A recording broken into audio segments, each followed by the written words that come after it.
Hi there, I'm Gabriela Fresquez and this is Long Beach Connect, the show that connects you to all the great news and events that are happening in our city. We're here on the west side of Long Beach in Council District 8 at Los Cerritos Park, so let's get connected. Wheels up, flaps down. New things are happening at the Long Beach Airport, and our first story takes us to the tarmac of this runway ribbon cutting.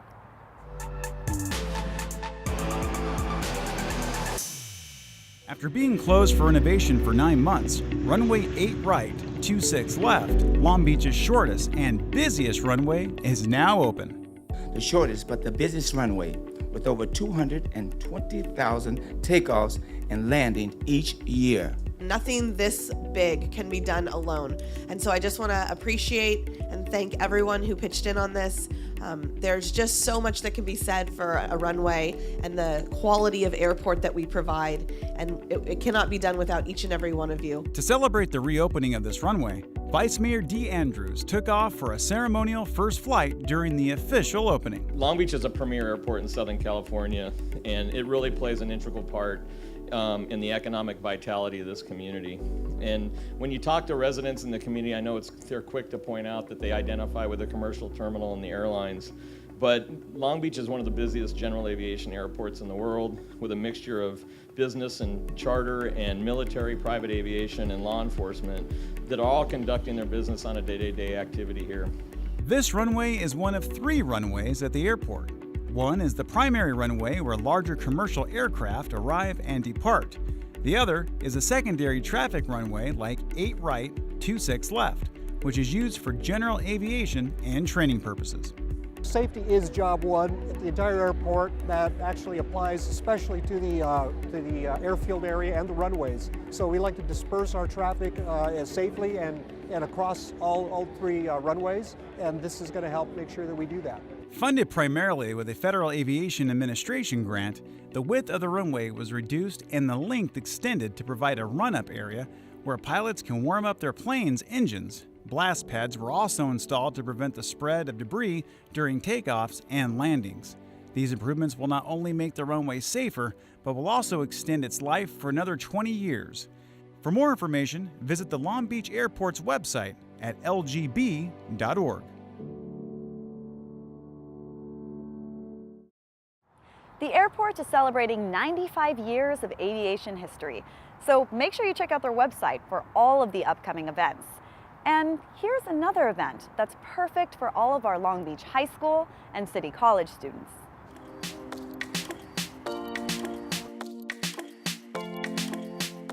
Hello, I'm Councilmember Al Austin, and I'm hosting the 5th annual Stepping in the Right Direction Black College Fair, which happens Saturday, December 1st at the Long Beach Convention Center in the Seaside Room from 2 p.m. to 6 p.m. This event is a free opportunity for students, especially high school juniors, seniors, and community college students, to bring their transcripts and talk directly to recruiters, alumni, and students from more than 50 historically black colleges and universities from all over the country. You can register online at the website on the screen, and I really look forward to seeing you at the Black College Fair Saturday, December 1st from 2 p.m. to 6 p.m. at the Long Beach Convention Center. Long Beach recently recognized our city's first African-American firefighter. Check out this next story to see how his legacy is taking roots.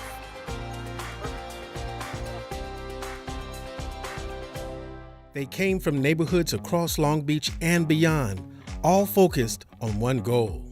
Who's ready to plant some trees today? All right! As part of the I Dig Long Beach program, Long Beach Development Services, along with the AOC 7 Neighborhood Association and volunteers, teamed up to plant 100 new trees in the neighborhood, bounded by Anaheim, Orange, Cherry, and 10th Street. But I tell you, I love it. I've been here long enough to know that if we come together, we can have our community looking like every other community, if that's the kind of community you live in. You will always be looking just like that, because that's what I want here. Trees is life, and doggone it, we're going to get them done.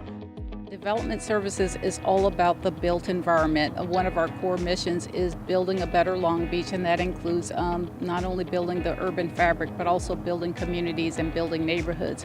Tree planting really, as I spoke to earlier, enhances the beauty of neighborhoods, and it improves the quality of life in a neighborhood. Thanks to funding from the Port of Long Beach and a new grant from CAL FIRE, iDig Long Beach will plant 10,000 trees by the year 2022. And this planting held a special significance as the city honored the late Long Beach Fire Captain, Otis Reed. Also, I can tell you I'm probably one of only maybe 10 people still on the fire department that actually worked with Captain Reed. That was in 1987. I had the great privilege of working with Otis when I was a rookie. Captain Reed was the first African-American firefighter hired by the Long Beach Fire Department in 1962. Today we want to honor this man and his 28 years of service that he provided to the citizens of Long Beach. During a time in our nation's history where equality, civil rights, and liberties were at the forefront of a national debate, Fire Captain Reed became a trailblazer and exemplified the values of this fire department. My dad loved the earth. He loved to plant, loved to garden, and this is like his legacy is living on through all of the people that showed up and all of the trees that are being planted in his honor. It definitely does our hearts good to see this. The family really appreciates all the support and the turnout. To find out how you can get involved in iDig Long Beach, call the Housing and Neighborhood Services Bureau at 562-570-6866.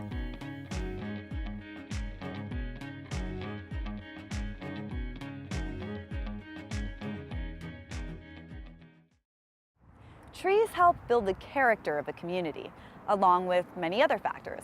But when it comes to short-term rentals, the key is keeping all of those factors in balance. This next story shows what happens when neighbors and the city work together to find solutions.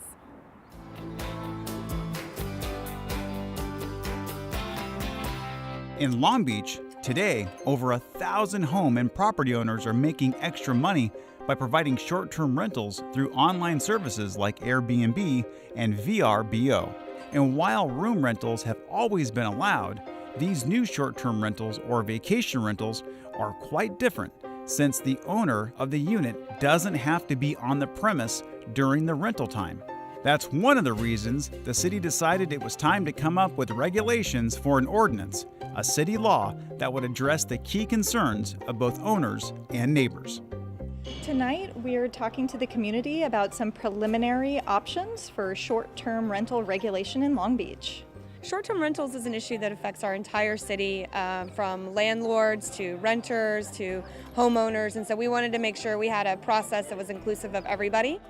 Based on careful research and community feedback, the city has now developed 3 rental options for further analysis and consideration.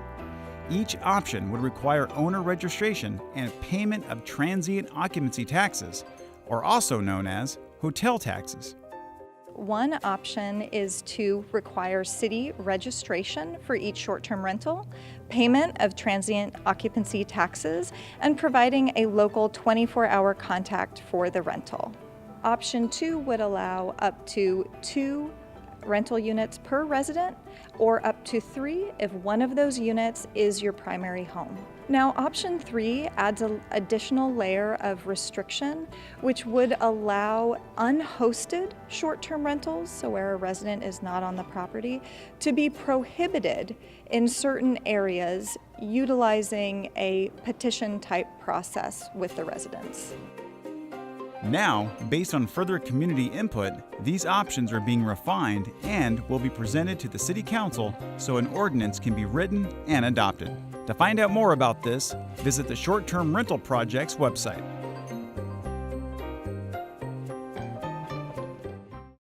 It's that time of year again, where a cough or a sniffle could be the sign of something more serious.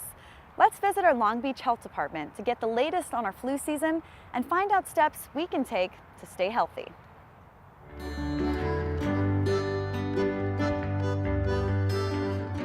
Flu season has arrived, and the Long Beach Health Department will be hosting free vaccination clinics like this event at Veterans Memorial Stadium to help you and your family prepare.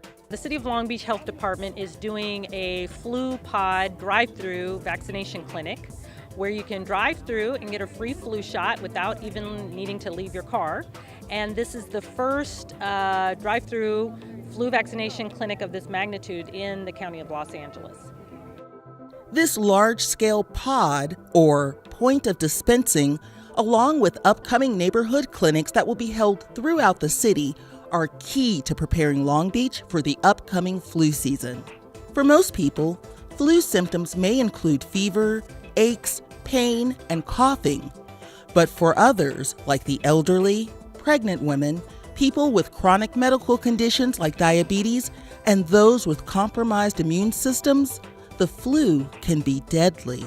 Last year in particular was really bad. So we had actually in the country, we had over 900,000 people who had to be hospitalized from the flu and 80,000 people who actually died from the flu.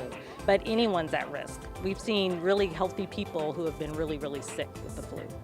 Children are especially vulnerable to the flu, so parents should consider the facts when it comes to vaccinations. So by not vaccinating your children, you're putting them and the people around them at great risk for communicable diseases such as measles and the flu, which are really easy to get in places like schools or amusement parks, churches, where a lot of people congregate. Along with flu shots, healthy habits can also slow the spread of the flu. So wash your hands frequently with soap and water. Cover your mouth and nose when coughing or sneezing. Disinfect surfaces that may harbor the flu virus. And finally, if you are sick, stay home. Your doctor may prescribe antiviral medication. Follow the directions and take the full course of medication. For more information about upcoming flu clinics and what to expect this flu season, visit longbeach.gov/flu.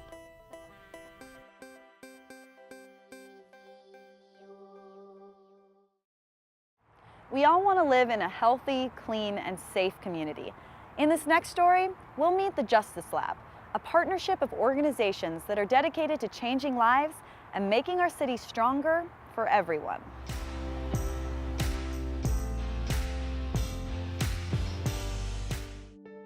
How can data be used to improve public safety and help residents stay out of prison? This was a question that launched a new collaboration between the city's innovation team and the Long Beach Public Safety Continuum, which consists of police, fire, health, and other organizations throughout the county. The Justice Lab is a strategy that the City of Long Beach developed to focus on the top 5% of repeat offenders. Some of these individuals that aren't following the rules, when we cite or arrest them and we pull their criminal histories, they've been arrested 10, 12, sometimes 17 or 18 times. These are the same people that I see pretty frequently on the street back when I was a paramedic. So these are the same people that are being arrested and cited are also being transported to the hospital. And we're having interactions with the fire department. They're not the ones committing the violence crimes, they're not the ones that are committing the high-level property thefts. They're really the folks who often, in fact half of them, are homeless. So what we quickly learned is that they're intersecting with our various city departments, but historically those departments hadn't connected the dots, that we're all seeing that same person in our different outreach efforts, if you will. This is the first time a robust and comprehensive data sharing platform has been created, where all the involved partners and departments can input and access information. The real goal here is to take those folks who are coming in, who are not committing the high-level crimes, and begin to connect them to different services. So the more that we can connect them to service, the less likely they are to end up back in jail, end up back on our streets. You think about the number of times that individuals being arrested or cited, and then for us the number of times that they're being transported to the hospital. If you could take that money, which is basically just a revolving door for them, if you could take that amount of money and produce some sort of result that actually works and changes the direction of their life, I think that'd be a big accomplishment, something really good for the city. Currently, the Justice Lab has launched 3 key initiatives. Each is designed to intervene at points where low-level offenders interact with city services. First, the jail, where a clinician first offers help. I have had much success since my short time here. We're coming up on 6 months.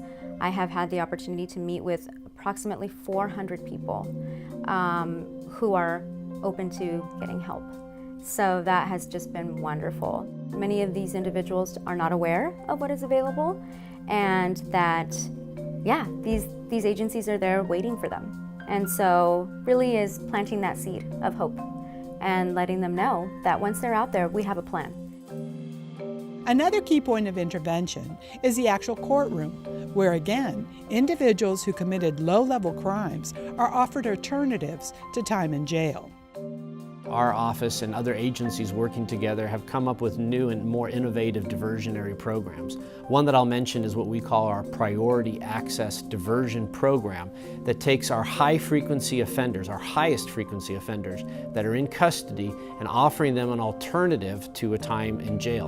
And by focusing on people who are going through the criminal justice system, instead of seeing that case come out with jail or incarceration for a few weeks only to be put back on the streets and arrested right again, is not solving the problem. So we need to look at what approach will keep that person off the street and in some kind of treatment for 30 days, 60 days, 90 days. You're gonna have better results for the individual, and you're gonna have safer streets where those people are not on those streets committing crimes again.